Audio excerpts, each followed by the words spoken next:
Bem, eu pediria ao Farinazzi para botar aquele quarto mapa, porque... Só um minutinho. É que ficaria muito legal, porque ilustra aquilo que o Rodolfo tem falado. Deixa eu ver aqui. Vai falando aí que eu já tô acertando aqui, que aqui tem entre eu ponho... Pode falando, pode fazer teu comentário aqui que eu já vou ver qual que é aqui. Eu concordo que o centro de gravidade, né, nesse tipo de operação, parece que será tokamak, né? É o que parece, né? Parece que os eixos, dentro daqueles eixos de progressão, né, que a princípio estão sendo formados, parece que o tokamak seria... Esse é esse. Não, é o... Peraí que eu ponho os outros. É o do... Não tem problema. Eu vou passando por um e você fala qual é. Fica tranquilo. Tá. Essas são as unidades. Aquelas aí é o mapinha das unidades. Vê se é esse aqui.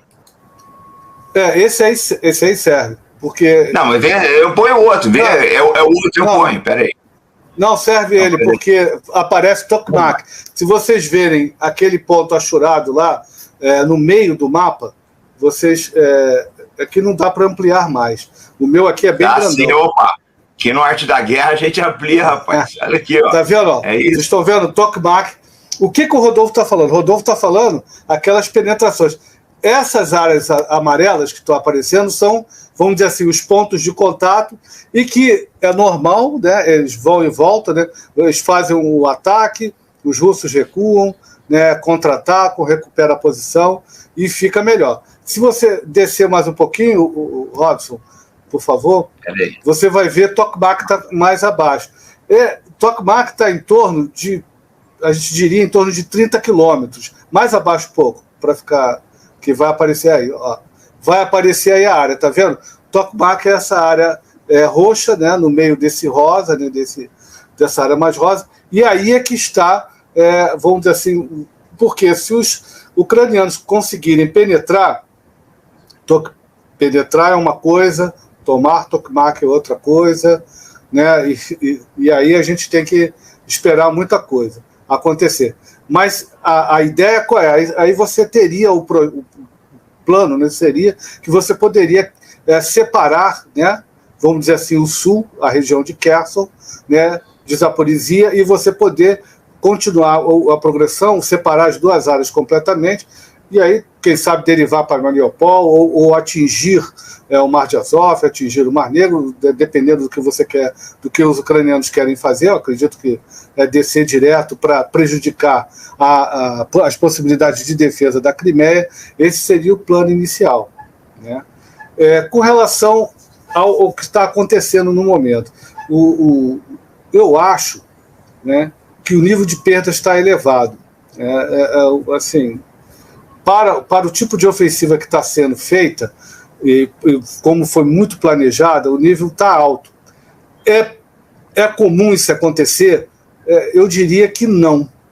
Tá entendendo? Não é comum. Né? Esses reconhecimentos em força, eles têm o objetivo, né, de você descobrir os pontos frágeis da linha. E aí você faz uma concentração, porque a gente tem que calcular mais ou menos, eu vou dar números para vocês entenderem. Né? Eu até anotei aqui. Eles estão usando lá um batalhão. Né? O batalhão, né? Então o BTG deles, dos ucranianos agora, o que ele tem? Ele tem mais ou menos um batalhão de blindados, que são 30, 31, dependendo, 31, 35, 32, 30, né? Mas a ideia é essa, em torno de 30 blindados.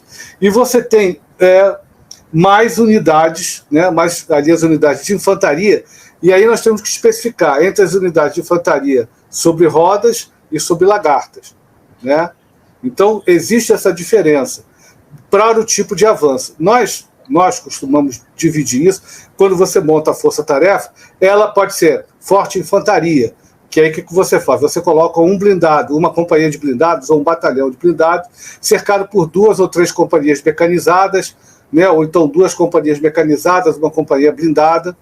Pode ser uma força tarefa forte em carros de combate, aí você coloca 2 batalhões com 2 infantarias blindadas, ou 2 infantarias blindadas e 2 mecanizadas, aí é uma força extremamente poderosa que permite você chegar rápido. Mas a Ucrânia não tem feito isso, ela tem feito brigadas montadinhas, né?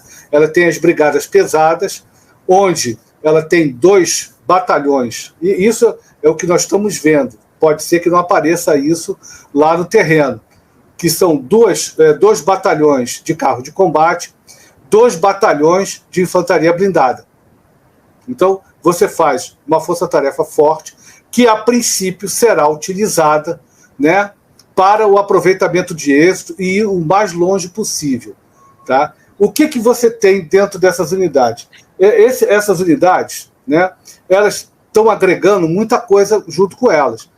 O Rodolfo até comentou. Não tem jeito. Devido à característica do terreno, dos obstáculos que foram colocados, você, no mínimo, está agregando uma companhia de engenharia. Isso é no mínimo, né? Para você levantar o campo de minas, levantar os obstáculos, né? Então você precisa da companhia de engenharia para fazer isso. E, após isso, você precisa romper a linha e atacar. O que eu estou observando é que os ucranianos, nesta fase da guerra, eles estão sendo, a gente costuma falar de lapidação, né? Estão sendo lapidados. Ou seja, o que nós estamos vendo? Os russos identificam os alvos, identificam. Eu vou dar uma explicação um pouco diferente do que o Rodolfo fez. Então, o que você faz? A área toda é coberta por drones. Tá? Ela sendo coberta por drones, e aí eu chamo a atenção para uma melhor coordenação de comando e controle dos russos, que consegue, porque isso é fundamental, a eficácia. Você não pode, né, de maneira alguma, você desperdiçar recursos. Porque, como é que eu diria isso para vocês? Você está na linha de frente, digamos que está na linha de frente. Se o tenente que está na linha de frente, comandando o pelotão, se deixar, ele vai pedir fogo, ele vai pedir fogo de míssil, quando que na situação dele, um morteiro 81, dentro de uma viatura blindada, resolve o problema. Então, isso é o comando e controle. Você tem o planejamento de fogos dentro do batalhão, e quando você sobe o escalão, isso vai para a brigada e para a divisão. Então, o que os russos estão fazendo de melhor neste momento é usar de forma sistemática comando e controle e fazendo, né, o fogo necessário e suficiente para aquele tipo de ação. Isso é importantíssimo. E aí entra algumas questões que o Rodolfo levantou. Primeira questão, o drone é onipresente no campo de batalha. Então você tem os drones que fazem o levantamento de alvos, eles fazem o reconhecimento, a vigilância e a aquisição do alvo. Então esse tipo de drone é o que diz para o Estado-Maior, lá na retaguarda, qual tipo de apoio de fogo que vai ser feito. Isso é interessante porque eu tenho um trabalho pronto, que a gente vai publicar em breve, sobre os BTGs e o que eu vejo como falha estrutural, né, do BTG. O que é o BTG? O BTG tem 2 companhias de infantaria, blindadas ou mecanizadas, e aí colocam lá um monte de companhia de engenharia, colocam um monte de coisa, e colocam, né, no caso do BTG, um lançador de mísseis, uma seção de lançadores de mísseis com 2, às vezes um batalhão com 4, né, lançadores de mísseis, com 6 lançadores de mísseis, desculpem, e isso é muita coisa por um batalhão. Eles colocam, às vezes, né, 2 companhias, 3, né, ou seja, um grupo de artilharia autopropulsado junto com esse batalhão. Quando você concentra esses meios, isso vira um alvo compensador. O drone que está circulando observa isso e faz ataques pontuais. Uma característica que tem sido usada agora pelos russos com relação a esses drones kamikazes são aqueles enxames de drones. Eles lançam vários drones. Você tem, primeiro, o lançamento do drone de vigilância para adquirir o alvo, e em seguida você lança as munições quando você já tem mais ou menos o que está acontecendo na linha de frente, os outros drones vão lá e atacam. Isso é tiro e queda. Por isso, das perdas de blindados ucranianos. Isso é a explicação mais básica que eu tenho para dar para vocês. Por quê? Porque a gente não está vendo a infantaria perto. Se não está vendo a infantaria perto, é porque não tem a TGM atuando. Ou seja, sequer conseguiram tocar, né, conseguiram chegar perto da linha de defesa, dos bunkers, das trincheiras. Eles não conseguiram chegar perto disso. Por isso eles estão sendo alvejados. Ao ultrapassar o limite avançado da área de defesa avançada, eles ultrapassam aquilo e caem nas regulações da artilharia russa. E o que está ali regulando? O que está regulando é o que? O obus, o foguete, né, as metralhadoras e os drones kamikazes. Você coloca eles circulando na área e já sabe, quando aparecer o inimigo, você vai atacar. Isso é uma coisa que tem acontecido com frequência. Também me chama a atenção por que eles têm sido eficientes. Ora, por que eles têm sido eficientes se o padrão OTAN, quando você desloca essas unidades à frente, imediatamente na esteira delas, né, você tem companhia de guerra eletrônica ali atuando, jameando tudo quanto é entidade diferente, né, que esteja ali no caminho para a progressão. E aí você percebe que os russos estão fazendo muita guerra eletrônica.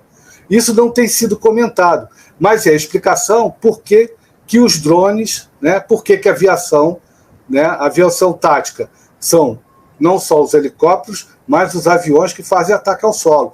Como eles têm sido muito eficientes. Isso prova que os russos já estavam esperando essa movimentação. Outro ponto, isso por quê? Porque os ucranianos têm avisado e têm deslocado unidades à frente. Um outro ponto que eu quero chamar a atenção, observem que você tem embates, pelo horário do Brasil a gente fica meio confuso, mas os principais embates são o quê? À noite. Por quê? Porque os equipamentos de visão noturna fornecidos pela OTAN aos ucranianos são extremamente eficientes.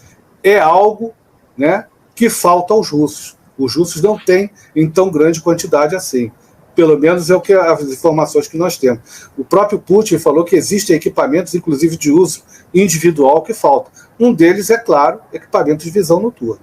Então, o que você percebe? Né? Os deslocamentos são feitos à noite, onde a eficiência do drone, da aviação, é menor, apesar que isso também é uma falha russa, porque nós, o Ocidente, nós não, né? O Exército Brasileiro não tem, mas você tem como, né, você perceber esses movimentos, né? Você tem como fazer, você tem radar, você tem os drones atuando, você tem como fazer a vigilância e perceber esse movimento e ver onde eles concentraram. Então vocês observem, eles se deslocam à noite, vão para determinados pontos de reunião no terreno, como eu falei, renque de árvores, mata ciliar, né, onde você teve o cultivo, né, mais alto que não foi ainda recolhido, mas isso do alto, isso é facilmente percebido. E aí é que entra na zona de destruição. Uma coisa que o Rodolfo falou é que as movimentações de blindados em coluna, né, essas movimentações em coluna se dão por causa da característica do terreno. O que aconteceu?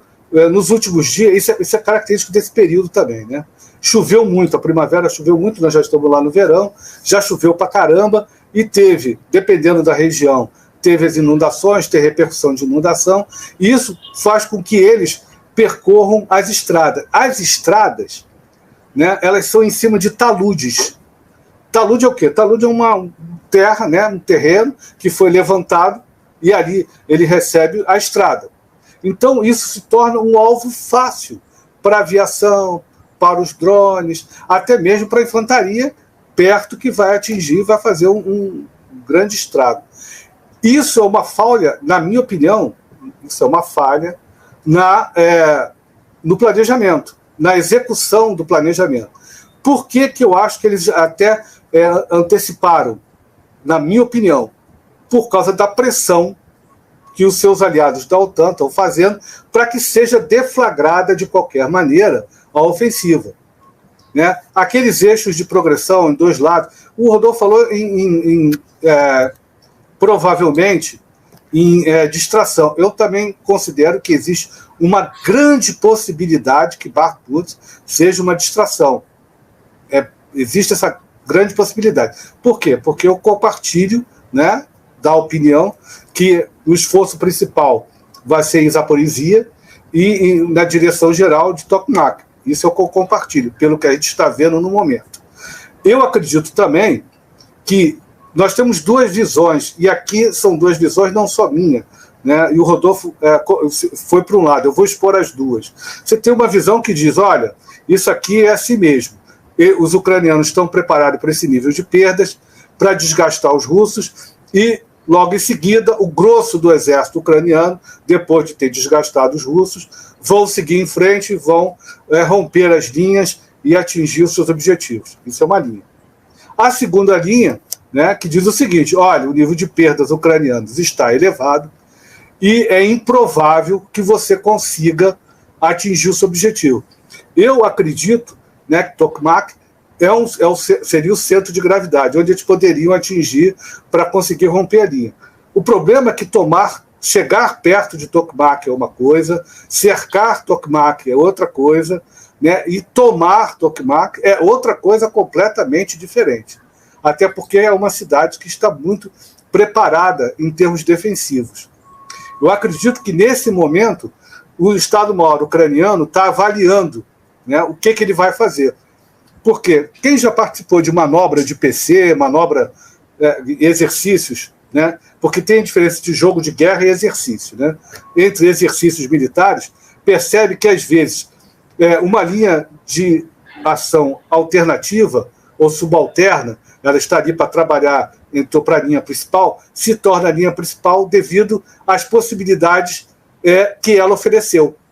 O ataque principal foi detido, e aí você não consegue progredir, e aí você desvia o ataque para a linha alternativa, e ali você consegue avançar. Isso é comum. Eu acredito que nesta fase, como é comum, todos os Estados-maiores fazem, uma contínua avaliação das operações. O que eu estranho é o nível de perdas. Né? Absorver um nível de perdas desse, eu concordo com o Rodolfo que talvez, sei lá, a coisa não dure esse tempo todo. Tem 8 brigadas à retaguarda. Sim, vamos dizer que tem essas 8 brigadas. Mas se você somar tudo que foi entregue, né, tá faltando coisa aí. Nesse ritmo, vai faltar coisa. Vai faltar material para fazer esse ataque principal. Tá?